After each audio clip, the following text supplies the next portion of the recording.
Hello, happy Wednesday. I'm actually downstairs today because my dog is laying on the porch. She's loving the sunshine, and I didn't have the heart to put her in her crate to go upstairs.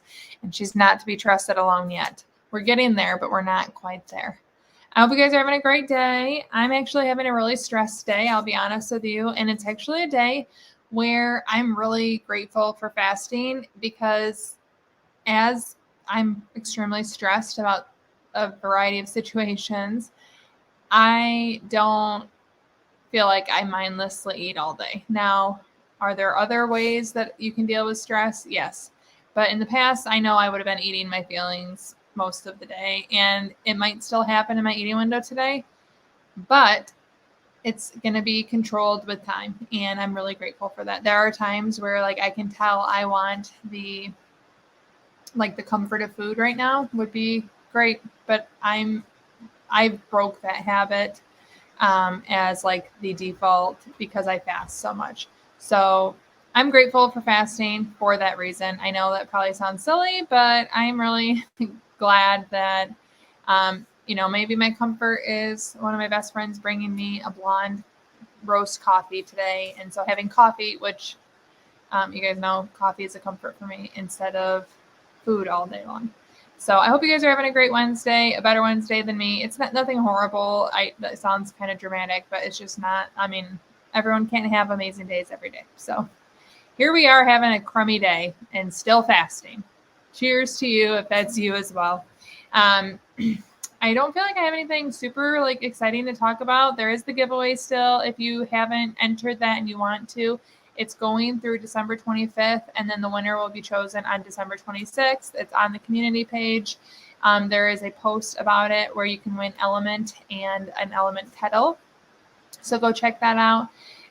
This weekend, we went to Canada, and I had a much longer eating window, a much shorter fast. I didn't even consider minimum fasts.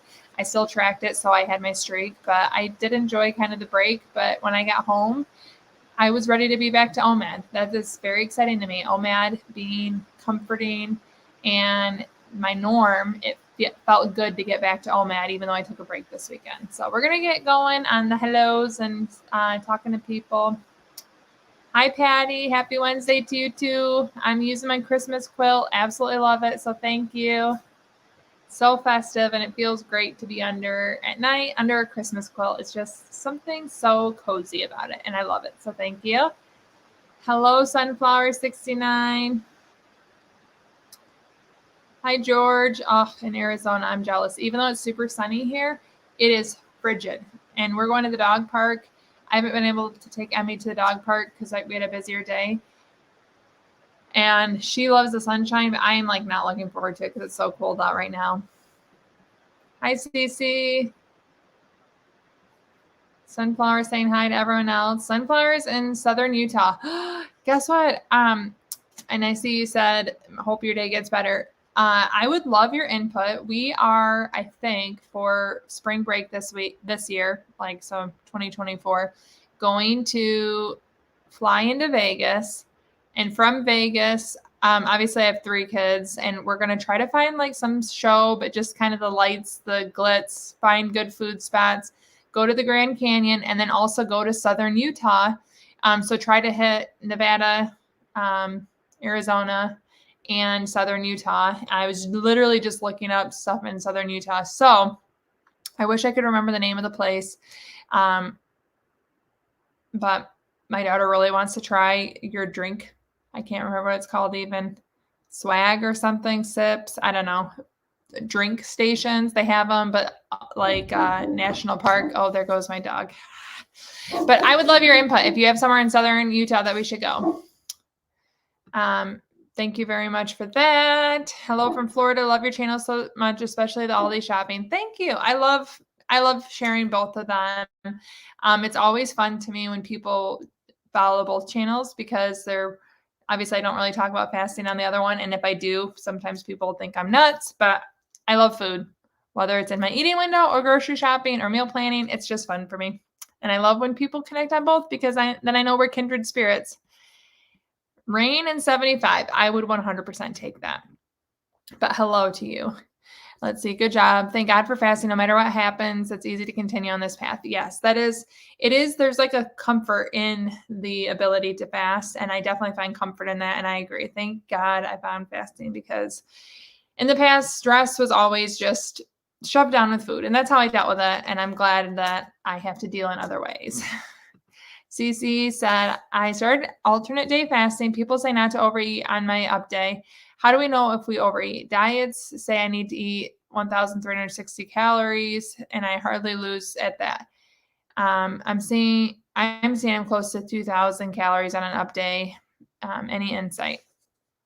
Well, first of all, if your up day is 1,360 calories, I think that sounds like over restriction. I get kind of uncomfortable talking in this arena because I am not like a nutritionist, a dietitian, an expert at all. And I have never over restricted on my up day. I always eat a lot on my up days. And I can pretty much guarantee you that 2,000 would be a bare minimum for me on an up day. Now, I don't track calories on up days. I don't try to eat like a certain amount of calories, but I eat a lot. I think there is a potential from what I've read. So this is where the discomfort comes in, because it's not based on experience and it's also not based on any research that I've done. However,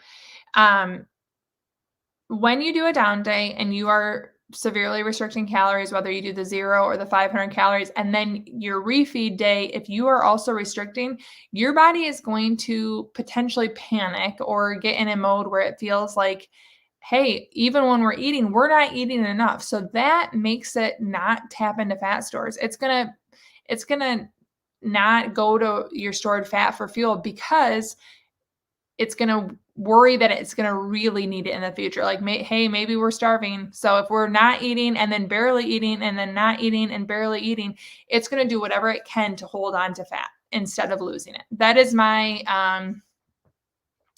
basic interpretation of it, and what encourages me to make sure that my up days are actually refeed days and that I eat enough. So like Friday, I'm doing a down day tomorrow, Thursday, and then Friday I'm going to have an up day. I am meeting a friend for breakfast, and we are also eating nachos for dinner. And I will probably, because if my window's open, I'm a snacker, eat in between. I probably won't have a full meal, but I might have, I don't know. I really have no idea, but I know I'm meeting a friend for breakfast, and I know I'm eating dinner with my family. And in between there, I'm sure I'm going to eat, and I'm not dieting on either of them. So when I meet my friend for breakfast, I might have a pancake and toast with butter on it and eggs and sausage and whatever else sounds good. I love going out to breakfast. I'm going to have a pretty hearty meal, and then I'm still going to eat a full dinner. My body's not going to worry that I'm starving. So even though I can't give you like numbers to go off of and exact science, my understanding is if you don't properly refeed on an up day, your body is going to potentially feel like it is starving, and it's not going to burn fat because it might need that fat in the future if you really go into starve. And obviously, mentally that's not going to happen, but physiologically your body isn't convinced. So I always make sure I have an up day. However, I'm not someone that needs convincing that I need an up day. I'm like, you want me to eat more? Bet. And I just go. So I've never over restricted on my up days. Sometimes my windows are just at 6 hours if I eat lunch and dinner. But it's not because I am trying not to eat. It's because maybe I had a huge lunch and a huge dinner, and I just know there's no way I'll be hungry later in the day. I just close the eating window. So that's my encouragement to you. I really would encourage you not to restrict on your up day. Bottom line. Tucson, Arizona, 70. I have no idea where Tucson is geographically, but I just said I want to go to Arizona for the Grand Canyon, but I feel like that's probably not in the Tucson area. But if you have any insight for me too on Grand Canyon tours, let me know. We're just getting started. I've never been to any of these states or any of these areas, so I have no idea. I'd love your input, but 70 sounds amazing. Hello from the UK with rain. I don't know why, but I picture rain a lot if I think of like the UK. I think of dreary and rainy. Is that accurate, or am I just totally ignorant? But hello. Poonam, 123, hello. Yes, Tobias says, fast feast, repeat, mention how important refeeds are after a down day. I see you corrected the refeeds. Yes, that's exactly what I'm saying. all of my basis for up down days started with fast, feast, repeat. And then I read the 5-2 diet book by Dr. Michael Mosley. I think I might be confusing authors with books, but I think that's right. And I also, Dr. Krista Vardy, I've been reading some of her stuff. She does alternate day fasting. And she talks about when you eat more than your needs on up days, people still find success, but you need to make sure you're refeeding. And that's where my basis is reading those books. So obviously I've never done any research, and I get a little when I talk about like science and specifics, because I'm obviously not a scientist, but it's worked well for me. But I've always ate a lot. So I know that can play into it too. Like, I'm a volume eater. Hi, Karen. Oh, you're welcome. I wish you continued success. I'd love for you to come back and like share how maybe you're changing and what results you're seeing. I think people learn a lot from others' experiences. Let's see. Cosmic Luna says, Dr. Mindy Pelz talks about fasting with your cycle. It's very interesting. Yes, I actually read that book. I did a video on it. I think it is really interesting. And my stop is I found a lot of success before syncing with my cycle. My cycle has improved, and I just don't want to not fast as much as she suggests it, because I find great comfort and success without doing that. I don't want to rock the boat, so to say. So I haven't ever synced with my cycle, but I do think it's a really interesting book. I also think it's a great book for men to read, even if you don't have a cycle, because there's a lot of just fasting and encouragement in there. But I do think it's very interesting. I just have never done that. Other than when it gets to my cycle, I am always hungrier, and I just let my body dictate that I need to eat more or have longer OMAD windows, because it's very naturally like I feel hungry right before my cycle. Hi, Darlene. Let's see. Karen says, I found that snacking was overeating on up days just because I kept spiking insulin glucose. Yeah, I mean, if you're talking from a glucose standpoint, my up days, I definitely have much less steady blood glucose, because fasting, obviously, it's much more steady. And I do have the woohoo roller coaster on my up days.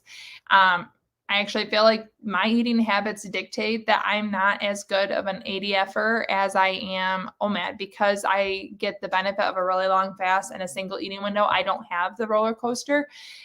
Is probably one of the reasons that I find OMAD on a much more consistent basis successful for me, rather than like ADF all the time. I just kind of like the variety of it. Karen says, things are stressful right now, and I switched to OMAD and feel much better. Not hungry during my fasting window, and I'm a volume eater. You and me both, girlfriend. That's exactly the same. I am a volume eater. I find it removes stress to be on OMAD, less to think about, less to plan, less to coordinate. I still love my down days and up days, but OMAD feels good to me mentally and physically. And I'm sorry you're stressed right now too. Solidarity. I'm with you. If it makes you feel better, I'm stressed as well. Let's see. Can I give suggestions on plateaus? Any way to keep it going? Let's see. Okay. I was literally just going to say, what are you doing right now? You're doing OMAD. My number one suggestion is to throw in a down day and an up day. I think, well, there's two. I guess I have two suggestions. One, I wouldn't have your OMAD be the same OMAD every single day. So if every single day you're eating from 7 p.m. to 8 p.m., switch it up. Try to change your OMAD. Eat at 2 to 4 one day, and then 5 to 7:30 the next day. Don't let your body get in a super strict routine, whether it's window length, what you're eating every day, or eating at the same time. You can have variety in lots of ways. Uh-oh, I'm getting a phone call. Decline. Sorry. It's my best friend. Number two, I would throw in a down day, up day. You're going to, get the variety in terms of eating way less, having the longer fast. That's going to get your body in a, hey, what's going on? We're in a longer fast. We better go to the fat stores. We have the up day. I'm eating more. Throwing your body through a loop keeps it from getting in a rut and a routine and saying, oh, well, we know we eat every single day, once a day. We don't need to go to fat stores. It's going to let your body kind of guess what's going on. my dog is going crazy on the porch, so I need to see what's going on. Just make sure she's not eating my crock.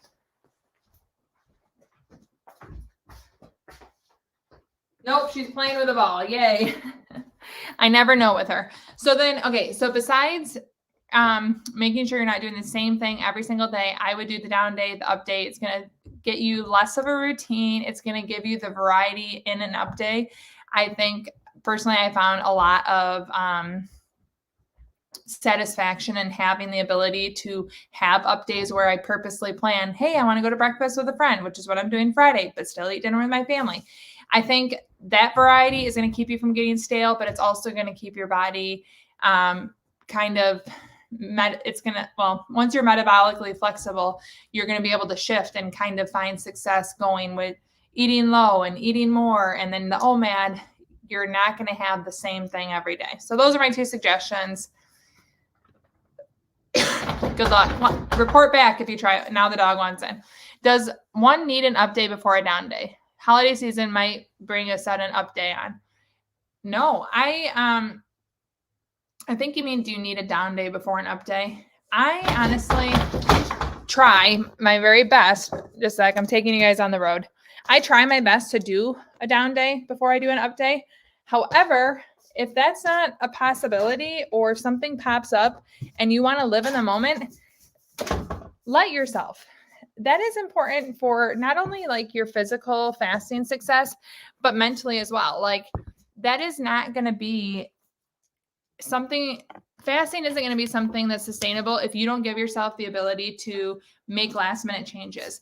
If something pops up for the holidays and you want a sudden up day and you weren't able to plan for it and you're like, no, can't do it, I didn't plan for it, that's going to suck mentally. Like you're going to not enjoy this as a lifestyle. But like this weekend when I went to Canada, I said 18-hour minimum is out the window. I'm just taking a break. And I can't do that all the time and find success, obviously. Like that's not my norm. But I was able to just go to Canada, go with the flow. We were seeing family in a very short time period and we wanted to fit a lot of things in. And I flowed. I flowed with the flow. And guess what? I am still successful as a faster when I allow myself on the off day times to do. I definitely had up days on Saturday and Sunday, but I didn't plan a down day beforehand. I just let myself have longer eating windows. I let myself have shorter fasts. And I know it's not something I can do all the time, but when things present themselves and you allow yourself to enjoy it,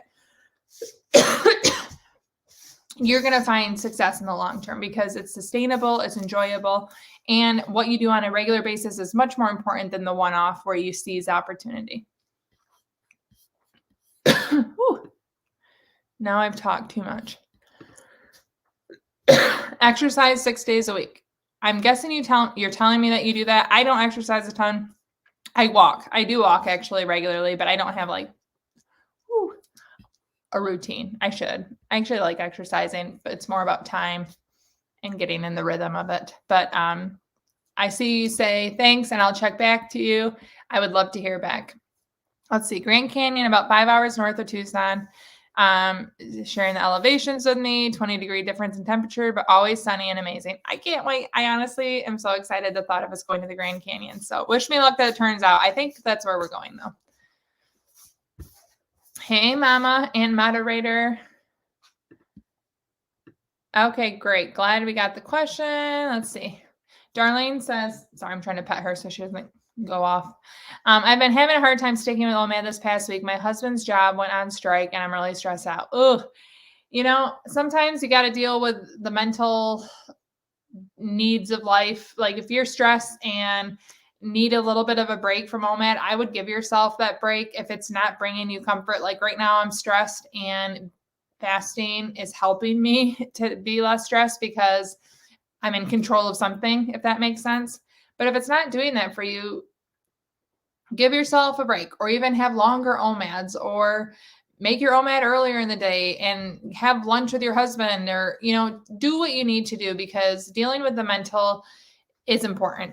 Even though fasting, I think, is super important and it can help in some ways, if it's adding stress, alleviate some of that stress right now. And I'm really sorry. The strike sounds very stressful. I've never had to deal with that, but that does not sound like it would be a low stress situation. Yes, that is exactly what Emmy was doing. Let me in. She was jumping at the door, and you can see all 100 plus pounds of her isn't quiet at the door. I do not know the conversion of kilograms. It's, what is it, 2.2 to a pound or something, but I've lost about 35 pounds. Let's see. Tobias says it's great to give the metabolic regulators a high five occasionally, sends a signal that all is well. Is the high five you're referring to the up day? Yes, I feel like, I don't know if that's what I'm so far behind on the comment probably, but I do think that, yeah, giving your metabolism variety really does send that it's okay. Hey, we can thrive when we have little to eat, and we can thrive when there's lots to eat. And I know how to go between the two. It's really important. The metabolic flexibility isn't something you start with as a faster, but you definitely get there. And I see you say with occasional treat days. There's lots of ways to approach fasting, but I don't really do treat days. I do longer like days and shorter days, but treats are regular for me. Well, I'm at the end of the comments. I'm going to probably get going because, well, it's hard to be down here with the dog. And 2, I'm going to get dinner started before we go to the dog park and pick up the kids. But I hope you guys have a wonderful Wednesday. Always love chatting with you guys. And I will see you live next week. But we have more videos coming out Saturday, shorts, all the good things. I hope you stick around for those. But I'll see you live next week. Ciao, Don, ciao. I never do those on live. I don't know why. I see. Goodbye.